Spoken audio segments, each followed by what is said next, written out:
கர்த்தருடைய பரிசுத்த நாமம் மயப்படுவதாக. இந்த நாளிலும் ஷான் மினிஸ்ட்ரி சார்பிலே கிருபை நேரம் நிகழ்ச்சிக்கு உங்கள் ஒவ்வொருவரையும் வரவேற்பதில் நான் மகிழ்ச்சி அடைகிறேன். தேவன் இந்த பாக்கியத்தை கொடுத்ததற்காக முதலாவது தேவனுக்கு கொடான கொடி ஸ்தோத்திரங்களை ஏறெடுக்கிறேன். உங்கள் ஒவ்வொருவருக்கும் இயேசுவின் நாமத்தில் எங்களது அன்பான வாழ்த்துதலை தெரிவித்துக் கொள்கிறோம்.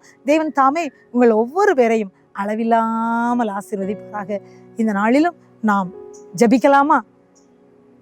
ராஜாதி ராஜாவே, ஜபத்தை கேட்கிறவரை உங்களுடைய சமூகத்தில் வந்திருக்கிறோமப்பா. சத்தியத்தை அறிவீர்கள், சத்தியம் உங்களை விடுதலையாக்கும்னு சொன்னீங்களப்பா. ஒரு சில நிமிடங்கள் உங்களுடைய வார்த்தையில தியானிக்கும் போது இசப்பா ஆண்டவரே, இந்த வார்த்தை விடுவிக்கிற உங்கள் வார்த்தையாக ஒவ்வொருடைய வாழ்க்கையிலும் கடந்து வரும்படியா எங்களை தாழ்த்தி உங்களுடைய கரத்திலே கொடுத்து நாங்கள் ஜெபிக்கிறோம். எங்களோடு பேசும் ஆண்டவரை, உங்களுடைய சத்தத்தை நாங்கள் கேட்கட்டும் ஆண்டவரே, வழி நடத்துங்க. இதனால் வரும் கனமகிமை துதி உங்களுக்கு மட்டும் செலுத்துகிறோம். ஏசு ரட்சமல ஜெபம் கேளும் நல்ல பிதாவே, ஆமென்.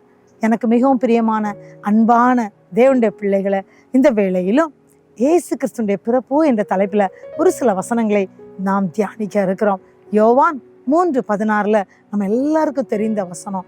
யோவான் 3:16, தேவன் தம்முடைய ஒரே பேரான குமாரனை விசுவாசிக்கிறவன் எவனோ அவன் கெட்டு போகாமல் நித்திய ஜீவனை அடையும்படிக்கு அவரை தந்து அருளி இவ்வளவாய் உலகத்தில் அன்பு கூர்ந்தார். நம்முடைய இயேசு பார்த்தீங்களா, ஏன் ஒருவரும் கெட்டு போகக்கூடாது பார்த்தீங்களா? அதனால பிதா பார்த்தார், என்னுடைய செல்ல குமாரனை இந்த பூமியில அனுப்பணும்னு சொல்லி இயேசுவை நமக்கு ஈவாக தந்தார். ஆமா, இது தேவனுடைய ஈவு. பார்த்தீங்கன்னா எபேசியர் 2:8 இருக்கு, கிருபையினாலே விசுவாசத்தை கொண்டு ரட்சிக்கப்பட்டீர்கள், இது உங்களால் உண்டானதல்ல, இது தேவனுடைய ஈவு. இயேசுடைய பிறப்பு தேவனுடைய ஈவு. இயேசு பிறந்ததுனால மட்டும்தான் நாம் அழிவிலிருந்து தப்புனோம். இயேசு பிறந்ததுனால மட்டும்தான் நமக்கு மகிழ்ச்சி வந்துச்சு. இயேசுடைய பிறப்பு மட்டும்தான் நமக்கு உயர்வை தந்துச்சு. இயேசுடைய பிறப்புனால மட்டும்தான் இந்த பூமியில இன்றைக்கும் நாம ஜீவித்துட்டு இருக்கோம். பிரியமானவர்களே, இயேசு ரொம்ப நல்லவர். ஏன்னா அவர் பிறந்தார், நமக்காக மரித்தார், நமக்காக உயிர்த்தார், இன்றைக்கும் உயிரோடு இருக்கிறார், ஜீவனோடு இருக்கிறார். நம்ம எல்லாரையும் பரலோகத்துக்கு கொண்டு சேர்ப்பதற்கு, அவர் நம்மை ஆயத்தமுள்ள தேவ பிள்ளைகளாக மாற்றுவதற்கும் அவர் நம்மோடு கூட இருந்து செயல்படுகிற ராஜாதி ராஜாவாக இருக்கிறார். பிரியமானவர்களே, லூக்கா 1வது அதிகாரத்துல நம்ம ஒரு வசனத்தை பார்க்கிறோம். ஏன்னா அந்த லூக்கா 1ஆம் அதிகாரத்துல பாத்தீங்கன்னா மரியாளை தேடி பாருங்க, வீட்டில் இருந்த மரியாளை தேடி தேவதூதன் வருகிறார். பாத்தீங்கன்னா லூக்கா 1ஆம் அதிகாரம் 28ஆம் வசனம், அவள் இருந்த வீட்டில் தேவதூதன் பிரவேசித்து, கிருபை பெற்றவளே வாழ்க, கர்த்தர் உன்னுடனே இருக்கிறார், கர்த்தர் உன்னுடனே இருக்கிறார், ஸ்திரீகளுக்குள்ளே நீ ஆசீர்வதிக்கப்பட்டவள் அப்படின்னு சொல்றாரு. பாருங்க, அவர் சொல்றாரு, கிருபை பெற்றவளே வாழ்க, கர்த்தர் உன்னுடனே இருக்கிறார், கிருபை பெற்றவளே வாழ்க, கர்த்தர் உன்னுடனே இருக்கிறார். பாருங்க, இந்த வார்த்தையை கேட்ட உடனே, அந்த தூதனையும் கண்ட உடனே மரியாள் சிந்தித்து, அவங்க கலங்கி, இந்த வாழ்த்தல் எப்படிப்பட்டதா இருக்குமோ அவங்க சிந்திக்கிறாங்க. ஏன்னா ஒரு கன்னி பெண்ங்க, அவங்க ஒரு கன்னி பெண்ணா இருந்தாங்க. கொஞ்சம் யோசிச்சு பார்ப்போமே, இந்த நாட்கள்ல ஒரு கன்னி பெண்ணை பார்த்து இப்படி ஒரு தூதன்ட்டு இந்த ஒரு செய்தி வரும்போது, இந்த நாட்கள்ல உள்ள பெண்களையும் அந்த நாட்கள்ல உள்ள அருமையான பெண்களையும் நம்ம நினைச்சு பார்த்தோம்னா மரியாள் விசேஷித்தவர்கள். மரியாள் அந்த வார்த்தையை கேட்ட உடனே சிந்தித்து கலங்குறாங்க. உடனே பாக்குறாங்க, அவங்க கேட்குறாங்க, தேவதூதன் அவளை பார்த்து, மரியாளே பயப்படாதே, தேவனிடத்தில் கிருபை பெற்றாய் அப்படின்றாரு. மரியாளே பயப்படாதேன்னு அந்த வாழ்த்துல கண்டு அவங்க சிந்தித்து கலங்குறாங்க. அதனால சொல்றாரு, மரியாளே பயப்படாதே, நீ தேவனிடத்தில் கிருபை பெற்றாய். ஏன்னா மரியாள் இந்த வார்த்தையெல்லாம் கேட்டோன்னே இதெல்லாம் என்னன்னு நினைச்சு அவங்க கேட்டுட்டே இருக்கிறாங்க. அவங்க சொல்றாங்க, அடுத்த வசனம் பாருங்க, லூக்கா 1வது அதிகாரம் 31, இதோ நீ கர்ப்பவதியாகி ஒரு குமாரனை பெறுவாய், அவருக்கு இயேசு என்று பெயரிடுவாயாக அப்படின்னு சொல்லிட்டு சொல்றாரு. இயேசுவை குறித்து தெளிவா சொல்றாரு. இயேசு யார்? இன்னைக்கு நீங்க கூட கேட்பீங்கல்ல, இயேசு யார் அப்படின்னு கேட்கலாம். இயேசு யார் அப்படின்னு சொல்லி தூதன் அருமையா சொல்லி கொடுக்கிறாரு. மரியாள் திருமணமாகாத ஒரு கன்னி பெண்ங்க, ஒரு கன்னி பெண். யோசேப்புக்கு அவங்கள சம்பந்தம் பேசி வச்சிருக்காங்க, என்கேஜ்மெண்ட், அவ்வளவுதான். அடுத்து திருமணத்துக்கு ரெடியா இருக்காங்க. இப்ப அவங்க ஒரு கன்னி பெண்ணா இருக்காங்க. இப்ப பாருங்க, தூதன் அவர்கிட்ட இயேசுவை பற்றி சொல்ற என்ன சொல்றாரு, அவர் பெரியவராய் இருப்பார், அவர் பெரியவராய் இருப்பார். அது என்ன, எந்த இடத்துல வருதுன்னா லூக்கா 1வது அதிகாரம் 32ஆம் வசனம் 33ஆம் வசனம், இயேசு பெரியவராய் இருப்பார், உன்னதமானுடைய குமாரன் என்னப்படுவார், கர்த்தராகிய தேவன் அவருடைய பிதாவாகிய தாவீதின் சிங்காசனத்தை அவருக்கு கொடுப்பார், அவர் யாக்கோபின் குடும்பத்தாரை என்றென்றைக்கும் அரசாளுவார், அவருடைய ராஜ்யத்துக்கு முடிவிராதுன்னு சொல்லி கொடுக்கிறார். உடனே மரியாள் கேட்குறாங்க, இது எப்படி ஆகும், புருஷனை அறியேனே அப்படின்னு கேட்குறாங்க. உடனே தூதன் சொன்னாங்க, ஏன்னா அவள் ஒரு கன்னி பெண்ணா இருந்ததுனால அவங்க கேட்டாங்க. அவங்க கேட்டது கரெக்டாக தான் கேட்டாங்கங்க. எவ்வளோ ஒரு பெரிய தியாகம் பாருங்க. அந்த ஒரு கன்னி பெண் புருஷனை அறியேன்னு இது எப்படி ஆகும் சொன்னோன்னு பாருங்க, அவர் சொல்றாரு, பரிசுத்தாவி உன்மேல் வரும், பரிசுத்தாவி உன்மேல் வரும். லூக்கா 1:35 இருக்கு. பரிசுத்தாவி உன்மேல் வரும், உன்னதமானுடைய பலம் உன்மேல் நிழலிடும், ஆதலால் உன்னிடத்தில் பிறக்கும் பரிசுத்தம் உள்ளது தேவனுடைய குமாரன் எனப்படும். அந்த பரிசுத்தமுள்ள குழந்தை உன்னதமானுடைய பலத்தினால் பிறக்குது. அந்த குழந்தை தேவனுடைய குமாரன். அப்ப கூட அவங்க நினைச்சிருப்பாங்கல்ல, என்னப்பா தேவனுடைய குமாரன் எல்லாம் சொல்றாங்க பாருங்க. ஆனா அந்த மகள் என்ன சொன்னாங்க, உடனே அவங்க என்ன சொன்னாங்க, அவங்க பேசுறதுக்கு முன்னாடி தூதன் சொன்னாங்க, தேவனாலே கூடாத காரியம் ஒன்றும் இல்லை அப்படின்னு சொன்னாங்க. லூக்கா 1:37 தேவனாலே கூடாத காரியம் ஒன்றும் இல்லை. உடனே மரியாள் சொன்ன வார்த்தை தாங்க அருமையான வார்த்தை.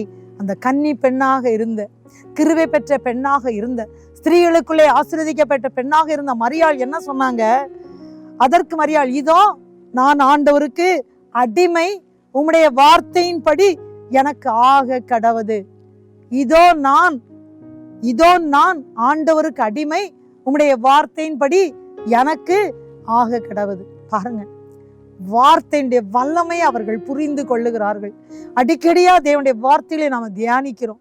பாத்தீங்கன்னா எபிரேயர் 4:12 எல்லாருக்கும் தெரியும், தேவனுடைய வார்த்தைக்கு ஜீவன் இருக்கு, தேவனுடைய வார்த்தையில் வல்லமா இருக்குன்னு பாக்குறோம். அந்த வார்த்தை வல்லமை உள்ள வார்த்தைன்னு சொல்லி எத்தனை முறை அந்த வேதத்தை நம்ம படிச்சாலும் அநேக நேரத்துல நம்ம மறந்து போயிடுறோம்.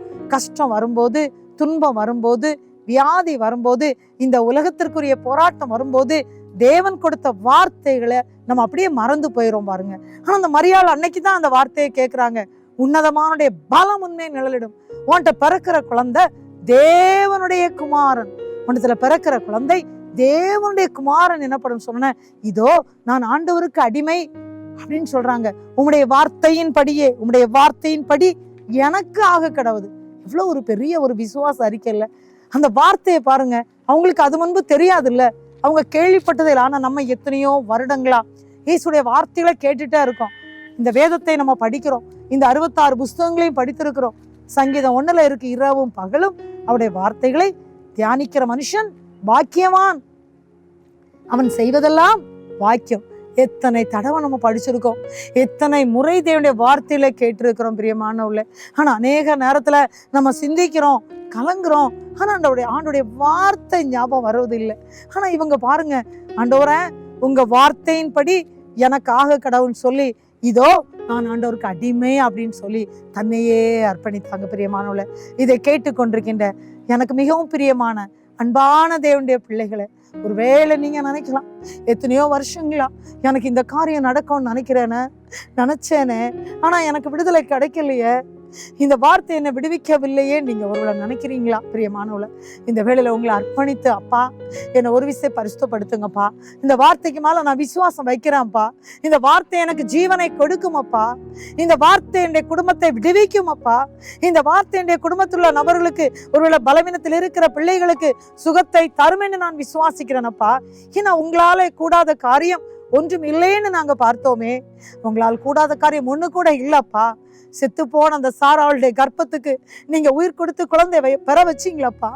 ஆண்டவரே 100 வயதுல, ஆண்டவரே சாராளுக்கு 90 வயது, ஆபிரகாமுக்கு 100 வயதுல அவர்களுக்கு அந்த ஒரு குழந்தையை கொடுத்து ஆசீர்வதித்தீங்களப்பா, ஈசாக்கை கொடுத்தீங்களப்பா, ஆசீர்வதித்தீங்களப்பா. அதே போல என்னுடைய வாழ்க்கையில உங்களால செய்ய முடியும் என்று நான் விசுவாசிக்கிறேன்னு சொல்லி பிரியமானவளை நீங்க அர்ப்பணித்தீங்கன்னா, இந்த வேளையில தேவனுடைய வார்த்தை உங்களுக்கு அற்புதத்தை செய்யும் பிரியமானவளை. இந்த வார்த்தையின்படி ஆக கடவுதுன்னு சொல்லி மரியாள் சொன்னாங்க.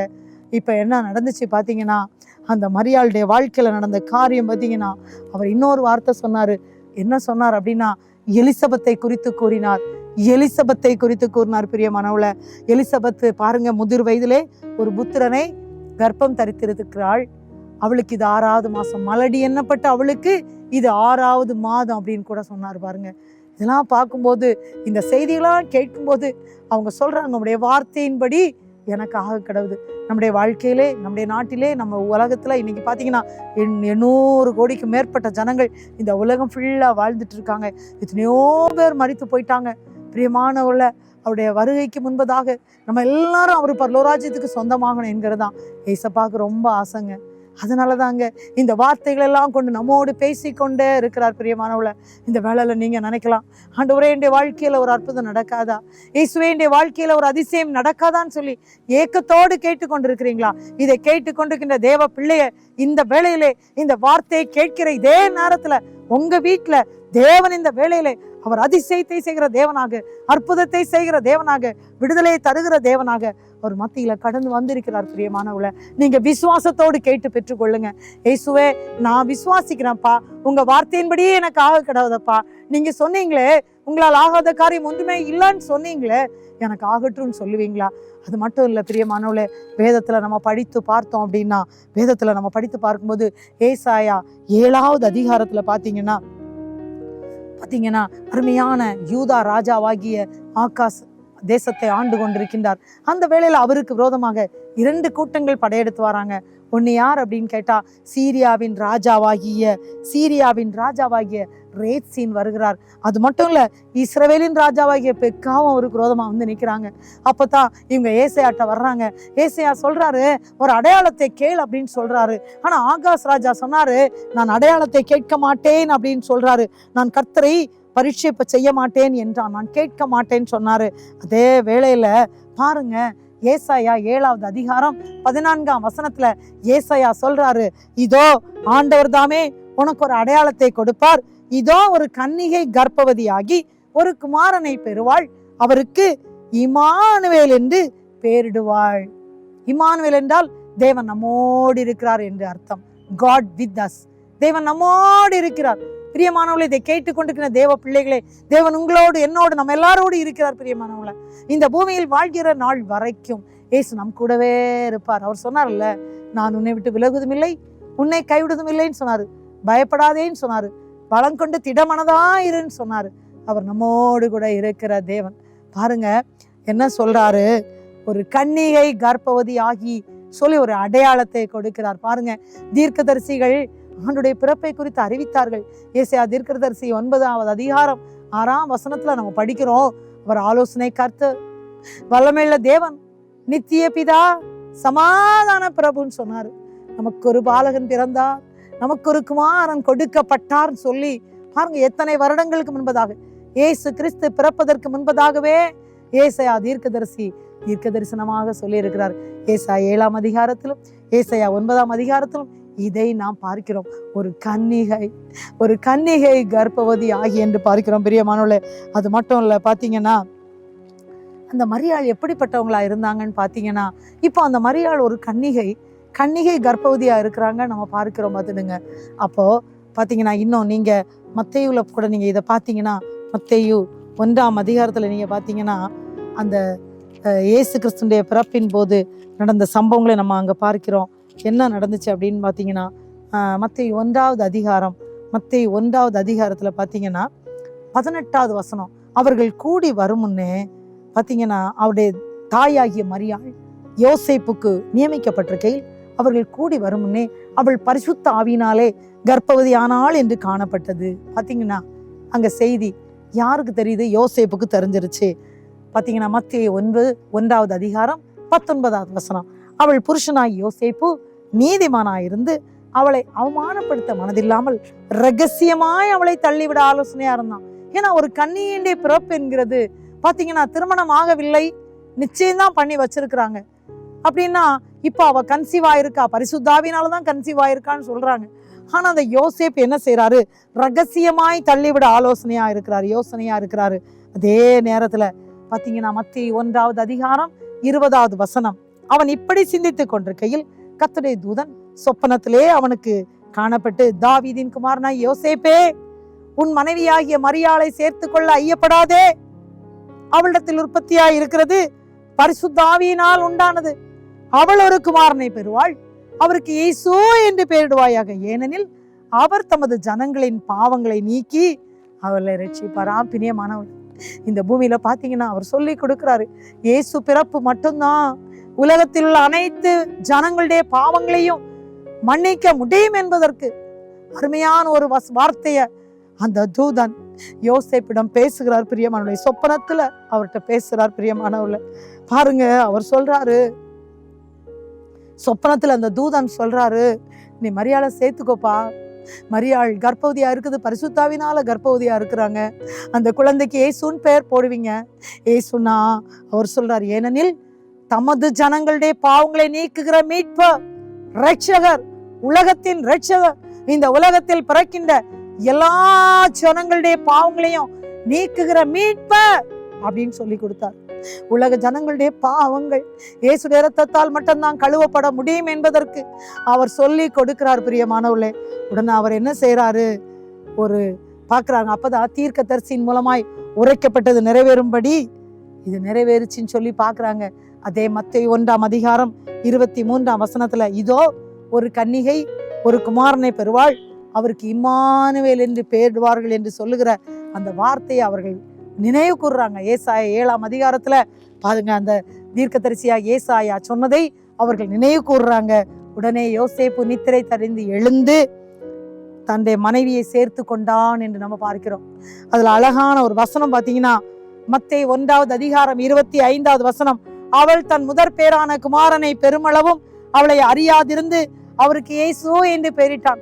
அவர் சேர்த்து கொண்டார். ஆனால் அவர்கள் பாருங்க, ஒரு கணவர் மனைவியாக வாழல.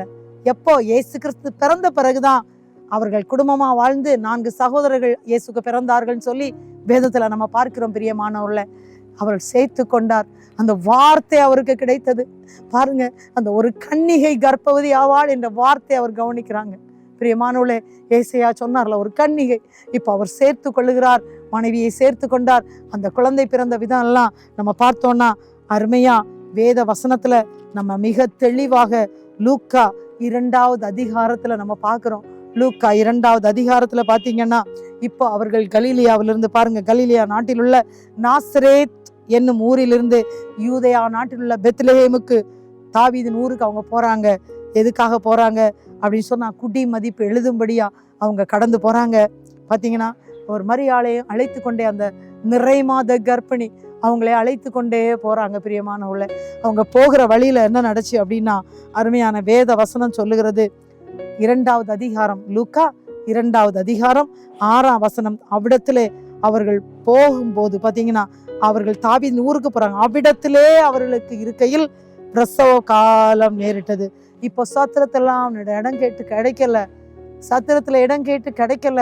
பாத்தீங்கன்னா, அந்த குழந்தை பாத்தீங்களா, அதாவது நரிகளுக்கு குழிகளும் ஆகாயத்து பறிவுகளுக்கு கூடுகளும் உண்டு, மனுஷகுமாரனுக்கோ தலை சாய்க்க இடமில்லை. ஆமாங்க, ஏசு பாத்தீங்கன்னா ஒரு ஏழை கோலமாய் தான் பாத்தீங்கன்னா, ஏழை மனூறு எடுத்தேன்னு சொல்லி இந்த பாடல் நம்ம கேட்கிறோம். ஒரு ஏழை கோலமாக இயேசு பிறக்கிறார். பிறந்த குழந்தைய எடுத்து எங்க கடத்துறாங்க? அந்த குழந்தைய எடுத்து சத்திரத்துல போய் கேட்டாங்க, இடம் கிடைக்கல. இப்போ வழியில குழந்தை பிறந்து விட்டது. அந்த குழந்தைய எடுத்து அவங்க அப்படியே எங்க கடத்துறாங்க? அந்த தொட்டி, அது என்ன பாத்தீங்கன்னா முன்னணை அப்படின்னு சொன்னா தமிழ்ல தீவன தொட்டி. மாடுகளுக்கு ஆடுகளுக்கு அந்த மாடுகளுக்கு இறை போடுகிற தொட்டியை தீவன தொட்டின்னு சொல்லுவாங்க. அந்த தீவன தொட்டியில அந்த குழந்தையை கடத்தினாங்க. பாருங்க, நமக்காக ஏழை உரு எடுத்தாரு, நம்மை மீட்க, முழு மனுக்குலத்துடைய பாவத்தையும் கழுவ அவர் தனக்காக தன்னுடைய இரத்தத்தை சிந்த வேண்டியது இருந்துச்சு. அதற்கென்று அவர் இந்த பூமியில பிறந்தாரு. இயேசுடைய பிறப்பு பாருங்க, எல்லாருக்கும் சந்தோஷம்தான். இயேசுடைய பிறப்புனால அந்த நட்சத்திரம் வந்துச்சு, எல்லாருக்கும் மிகுந்த ஆனந்த சந்தோஷத்தை கொடுத்துச்சு. ஃபர்ஸ்ட் அவங்க யாருக்கு ஆண்டவர் தங்களை வெளிப்படுத்தினார் பாத்தீங்களா? பெரியவர்களுக்கோ அதிகாரம் உள்ளவர்களுக்கோ உயர்ந்த இடத்துல இருக்க ராஜாக்களுக்கோ அல்ல. யார் பாத்தீங்கன்னா, அந்த மேய்ப்பர்கள் வயல்வெளியிலே தங்கி தங்கள் ஆடுகளை மேய்த்து கொண்டிருந்தாங்க. அவர்களுக்கு போய் தூதன் சொல்றாரு பாத்தீங்களா, இன்று கர்த்தர் ஆகிய கிறிஸ்தியன் ரட்சகர் உங்களுக்காக பிறந்திருக்கிறார். தேவதூதனுடைய பக்கத்துல போய் இவங்க நின்னோடனே, இவர் தேவதூதனுடைய மகிமை அந்த மேய்ப்பர்கள்ட்ட போய் நின்ன உடனே அந்த மகிமை அப்படியே பயங்கர பிரகாசம். தேவதூதர்கள் பயந்தார்கள். அது கொஞ்சம் பயப்படல, மிகவும் பயந்தார்கள். அந்த மகிமை அவ்வளவா இருந்துச்சு. இயேசுடைய பிறப்பை குறித்து தூதர்கள் சொல்லும்போடி போனாங்க. தேவ தூதர்கள் அவர்களை நோக்கி, பயப்படாதிருங்கள், இதோ எல்லா ஜனத்துக்கும் முழு மனுக்குலத்திற்கும் இந்த உலகத்தில் இருக்கிற ஜனங்கள் பிறந்து மரித்து போனவர்கள், இன்னும் பிறக்க இருக்கிறவர்கள், இயேசுடைய வருகை வரைக்கும் இந்த பூமியில பிறக்கிற ஒவ்வொரு பேருக்கும், முழு மனுக்குலத்திற்கும் அவர் சந்தோஷத்தை கொடுக்கிறவர். இதோ எல்லா ஜனத்துக்கும் மிகுந்த சந்தோஷத்தை உண்டாக்கும் நற்செய்தியை உங்களுக்கு அறிவிக்கிறேன், நீங்க பயப்பட வேண்டாம்னு சொன்னாரு. தூதர்களை கண்டோன்னா பயந்தாங்க. அவ்வளவு வெளிச்சம், தூதர்களுக்கே எவ்வளவு வெளிச்சம்னா, ஏசப்பா நம்ம கூட இருக்கும்போது எவ்வளவு வெளிச்சம் இருக்கும் பாருங்க. ஏசு பாத்தீங்களா, ஏசு பிறந்திருக்கிறார், முழு மனுக்குலத்தை மீட்கிறவர் சொல்லி அவர்கள் சொல்றாங்க. இப்ப பாத்தீங்கன்னா பார்த்தாங்க, பிள்ளையை துணிகளில் சுற்றி முன்னிலையிலே கிடத்தி இருக்க காண்பீர்கள், இதுவே உங்களுக்கு அடையாளம் சொன்னாங்க பிரியமானவள. அது மட்டுமா சொன்னாங்க, அவங்க பாடினாங்க, உன்னதத்தில் தேவனுக்கு மகிமை உண்டாகிட்டோம், உன்னதத்தில் தேவனுக்கு மகிமை உண்டாகிட்டோம், இந்த பூமியிலே சமாதானமும் பிரியமும் உண்டாகிட்டோம், இந்த பூமியிலே சமாதானமும் பிரியமும் உண்டாகட்டும். ஐயா வாழ்க வாழ்க நாமம் வாழ்க, ஐயா வாழ்க வாழ்க நாமம் வாழ்க. அவங்க பாடினாங்க, உன்னத்தில் இருக்கிற தேவனுக்கு மகிமையும் பூமியிலே சமாதானமும், பூமியில இருக்கிற எல்லா மனுஷர்களுக்கும் தேவனுடைய பிரியம் உண்டாகட்டும் என்று அவங்க பாடினாங்க. ஏசுடைய பிறப்பு முழு மனுக்குலத்திற்கும் தேவனுடைய பார்வையில பாத்தீங்கன்னா தேவனுடைய பிரியம் நம்ம மேல வந்துச்சுங்க. அவர் நம்மை பிரியமுள்ள பிள்ளைகளாக, அன்பான செல்ல பிள்ளைகளாக பார்த்தாருங்க. அதுதானே கலாத்தியர் 4வது அதிகாரம் 4:5 பார்க்கிறோம்ல, காலம் நிறைவேறின போது மரியாள் இடத்துல பிறந்தவன் சொல்லி போட்டிருக்க, அவர் நமக்கு இருதயத்துக்குள்ளே அவர் அப்பா பிதாவே என்று கூப்பிடுற புத்திர சுவிகாரத்தின் ஆவியை ஊற்றிட்டார. அவர் பிரியமாக நம்மை பார்க்கிறார், செல்ல பிள்ளைகளாக பார்க்கிறாங்க. ஏசு நம்முடைய அப்பாவாக நம்ம எல்லாருடைய பிள்ளைகளாக பார்க்கிறார். நம்ம ஒருவரும் கெட்டு போக கூடாதான், ஒருவரும் நரகத்துக்கு போய்விடக்கூடாதான்.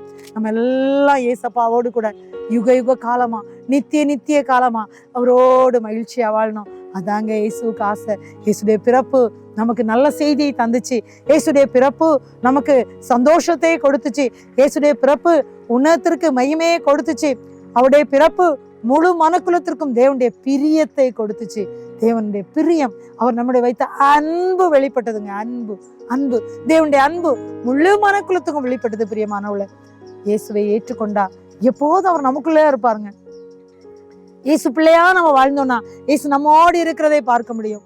அவர் நமக்குள் இருக்கிறத நாம் மற்றவர்களுக்கு வெளிக்காட்ட முடியும். நம்முடைய முகத்திலே ஒரு மகிழ்ச்சியை கொடுக்கிறார். பிரியமானவளே, மிகவும் பிரியமான தேவனுடைய பிள்ளைகளே, இதை கேட்டுக்கொண்டிருக்கின்ற அன்பான தேவனுக்கு பிரியமானவர்களே, ஒருவேளை இந்த வேளையில நீங்க துக்கத்தோடு இருக்கலாம், ஒருவேளை ஏதோ ஒன்றை நினைத்துங்க கலங்கி கொண்டே இருக்கலாம். இந்த கிறிஸ்துமஸ் செய்தியெல்லாம் நான் கேட்டேன், நான் கிறிஸ்துமஸ் எல்லாம் செலிப்ரேட் பண்ணேன், ஆனா என்னுடைய வாழ்க்கையிலே இந்த மிகுந்த சந்தோஷம் இல்லையே, என்னுடைய வாழ்க்கையிலே ஆண்டுடைய அன்பை நான் உணர முடியவில்லையே. அவர் நேசிக்கிறார், அவருடைய பிரியம் நம்ம மேல இருக்குன்னு அந்த வார்த்தையில இருக்குது. ஆனா என்னுடைய வாழ்க்கையில அதை நான் உணர முடியவில்லையே, என்னுடைய குடும்பத்துல வேதனைகள் இருக்கிறத நான் என்ன செய்வேன்னு சொல்லி அங்கலாய்ப்போடு இருக்கிறீர்களா? பிரியமானவள, வேதனையோடு இருக்கிறீங்களா? கண்ணீரோடு இருக்கிறீங்களா? இயேசுவே, என்னுடைய வாழ்க்கையில உடைய சமாதானம் வேண்டுமேன்னு சொல்லி ஏதோ ஒரு இடத்துல நீங்க துக்கத்தோடு இருக்கிறீங்களா? பிள்ளைகள் நிமித்தம் கலக்கத்தோடு இருக்கிறீங்களா? குடும்பங்களின் நிமித்தம் வேதனையோடு இருக்கிறீங்களா? வேலை செய்கிற ஸ்தலத்துல ஏதோ ஒரு பிரச்சனையில இருக்கிறீங்களா? இல்ல வீட்டுல யாரோ ஒரு படுக்கல இருக்கிறாங்களா? பிரியமானவள, இயேசு இந்த பூமியில நமக்கா பிறந்தது எதற்காக? அவர் இந்த பூமியிலே வாழ்ந்தது எதற்காக? அவர் நமக்காக இந்த பூமியிலே தன்னுடைய ரத்தத்தை சிந்தினது எதற்காக? அவர் இன்றும் ஜீவிக்கிறது நம்ம எதற்காக என்றா? நம்முடைய வாழ்க்கையில சமாதானத்தை தரும்படியா? எதற்காகனா நம்முடைய வாழ்க்கையில மகிழ்ச்சியை தரும்படியா? எதற்காகனா இந்த பூமியில நம்ம சந்தோஷமா வாழ்ந்து அவரோடு கூட பரலோகத்துக்கு போகணுமா? நம்ம பாவத்துல அழிந்து விடக்கூடாதான், பாவம் செய்து விடக்கூடாதான், பரிசுத்தமாக இருக்கணுமா? அதுதாங்க ஏசப்பாவுக்கு நம்மால ரொம்ப ஆசை. பிரியமானவளே, நம்மை நாமே ஒரு கேள்வி கேட்டு பார்ப்போமா? இயேசுடைய பிறப்பு நமக்கு மகிழ்ச்சியை கொடுக்கிறது. பிரியமானவளே, ஒருவேளை உங்க வீட்டுல யாராவது ஒருவருக்கு திருமணம் ஆகாம எத்தனையோ வருடங்களா நாங்க காத்து கொண்டு இருக்கிறோமே, எங்களுடைய வாழ்க்கையில இயேசுடைய பிறப்பு எங்களுக்கு மகிழ்ச்சியை தருமான்னு சொல்லி அங்கலாய்ப்போடு இருக்கிறீங்களா? ஏசப்பா எங்களுக்கு இறங்குங்கப்பான்னு கேட்பீங்களா? இயேசுவே உங்க பிறப்பு எங்களுக்கு மகிழ்ச்சியை தந்ததுன்னு சொல்லி தியானிச்சோமே. உங்க பிறப்பு எங்களுக்கு நீங்க எங்களுக்கு மேல வைத்த அன்பை கொடுத்துச்சின்னு பார்த்தோமே. பிதா செல்லக்குமாரனாகிய உங்களை இந்த பூமிக்கு அனுப்புனதுனால தேவனுடைய அன்பு வெளிப்பட்டதுன்னு பார்த்தோமே. ஆனா எங்க குடும்பத்துல அன்பே நாங்க பார்க்க முடியலையே. ஒருவருக்கு ஒரு அன்பு இல்லாதவங்களா எங்க குடும்பத்துல பிரிவினைகள் இருக்கிறதே. எங்க குடும்பங்கள்ல சமாதானம் இல்லையே அப்பா, எங்களுக்கு இறங்குங்கன்னு கேட்பீங்களா? இந்த வேளை நம்ம ஆண்டவரை நோக்கி பார்த்து நம்ம ஜெபிக்க போறோம். இயேசு நமக்காக இந்த பூமியில பிறந்தாரு. இயேசு நமக்காக இந்த பூமியில வந்தாரு. இயேசு நம்ம எல்லாம் இணைக்கும்படிக்கு அவரோடு கூட இணைத்து அவரோடு கூட நித்திய வாழ்வுக்கு போகத்தக்கதாக நாம் பாவம் செய்து அழிந்து விடாதபடி பாவத்துல இருந்து மீட்கும்படியாக தானே வந்தாரு. இயேசு கிறிஸ்துடைய ரத்தம் தானே நம்மை கழுவ முடியுது. இயேசு கிறிஸ்துடைய ரத்தம் நம்முடைய சகல பாவங்களை நீக்கி சுத்திகரிக்கணும்னு இருக்கிறதே பிரியமானவர்களே. இயேசு இயேசு இயேசுன்னு சொல்லி பாருங்க. ஜெபிக்கலாமா? நம்ம இயேசுவை நோக்கி பார்த்து ஜெபிப்போமா? இப்ப ஜெபிக்கலாம். இயேசு ராஜாதி ராஜாவே, அப்பா உம்மை துதிக்கிறோம் அப்பான்னு சொல்லுவீங்களா? இயேசுவே உங்ககிட்ட வந்திருக்கிறோம்னு சொல்லுவீங்களா? இயேசுவை ஒரு விசை கண்ணோக்கி பாருங்கப்பா. எங்களுக்காக இந்த பூமியில நீங்க மரித்தீங்கப்பா. எங்களுக்காக ஆண்டவரை இந்த பூமியில உங்க ரத்தத்தை சிந்தினீங்களப்பா. இந்த பூமியில எங்களுக்காக மட்டும்தான் நீங்க பிறந்தீங்கப்பா. எங்களை மீட்க இந்த பூமியில வந்தீங்கப்பா.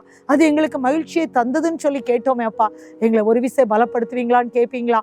எங்களை மன்னிங்கப்பா, எங்க பாவத்தெல்லாம் மன்னிங்கப்பா, எங்களை பரிசுத்தப்படுத்துவீங்களான்னு கேட்பீங்களா? ஜெபிக்கலாமா? ராஜாதி ராஜாவே, உம்மை துதிப்பதே ஏற்றதும் இன்பமா இருக்கப்பா. இந்த பூமியிலே உம்மை வாழ்த்துவது எவ்வளவு இன்பம் அப்பா. அன்றைக்கு தூதர்கள் உம்மை வாழ்த்தி பாடுனாங்கப்பா. ஆண்டவரே உங்க பிறப்பு நிமித்தங்க தாவே ஆண்டவரே ஆண்டவரே அவர்கள் பூமியிலே ஆண்டவரே பிரியம் சொன்னாங்கப்பா. ஆண்டவரே உங்களுக்கு மகிமையா உண்டாச்சு ஆண்டவரே, உமக்கு ஸ்தோத்திரம். எல்லா ஜனங்களுக்கும் சந்தோஷம்னு சொன்னாங்களே ஆண்டவரே. பூமியிலே சமாதானம்னு சொன்னாங்களப்பா. உங்க அன்பு மனுஷர்களுக்கு வெளிப்பட்டதை சொன்னாங்களே ஆண்டவரே. அப்பா இன்றைக்கு கத்தாவே அநேகர் கத்தாவே இந்த கிறிஸ்துமஸ் செலிப்ரேஷனை முடித்து ஆண்டவர் இந்த கிறிஸ்துமஸ் நாட்களை என் இயேசுமையாகவே எனக்கு என்னுள்ளில் இருக்கிறார், அவர் பிறந்திருக்கிறார் என்று ஒவ்வொருவரும் சொல்லத்தக்கதாக இந்த வேளையிலும் அப்பா அவருடைய மகிமை ஒவ்வொரு குடும்பங்களிலும் பிரகாசிக்கும்படியா, ஒவ்வொரு குடும்பங்களிலும் அந்த சந்தோஷம் வரும்படியா, ஒவ்வொரு குடும்பங்களையும் நீர் மீட்கும்படியா, தேவ சமாதானம் அவளை நிரப்பும்படியா ஆண்டவரா ஒவ்வொரு குடும்பங்களிலும் கர்த்தாவுடைய மீட்பு கடந்து வரும்படியா நாங்கள் ஜெபிக்கிறோம். இதை கேட்டுக்கொண்டிருக்கின்ற பிள்ளைகள் யாராவது கண்ணீர்ல இருந்தா, ஏதாவது குடும்பங்கள் வேதனையோடு இருப்பார்களானால் இந்த வேளையிலும் தெய்வீக சமாதானம் ஆண்டவரே உம்முடைய பிறப்பு செய்தியை கேட்ட ஒவ்வொரு குடும்பங்களிலும் சமாதானம் வரும்படியா நாங்கள் ஜெபிக்கிறோம். ஆண்டவரே நீர் ஆலோசனை கர்த்தாவாக, ஆண்டவர் நித்திய பிதாவாக, சமாதான கர்த்தாவாக இருக்கிறதே ஒவ்வொருவரும் புரிந்து கொள்ளட்டும். ஆண்டவரே ஒரு குடும்பங்களில் உடைய வெளிச்சம் கடந்து வருவதாக என்று ஜெபிக்கிறோம். எங்களை தாழ்த்துகிறோம். நீர் மட்டும் மயம்பட்டா போதும் ஆண்டவரே. ஒவ்வொரு குடும்பங்களையும் ஆசீர்வதித்து விட்டதற்காக நன்றி. இதனால் வரும் காணமைமை துதி உங்களுக்கு மட்டும் செலுத்துகிறோம்.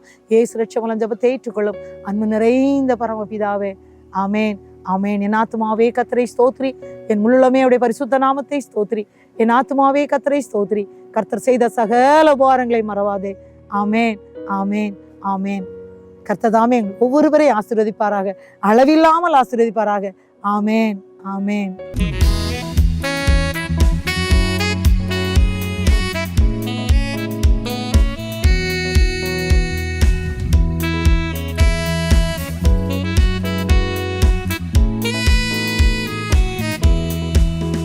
என்னை நேசிக்கின்றாயா, என்னை நேசிக்கின்ற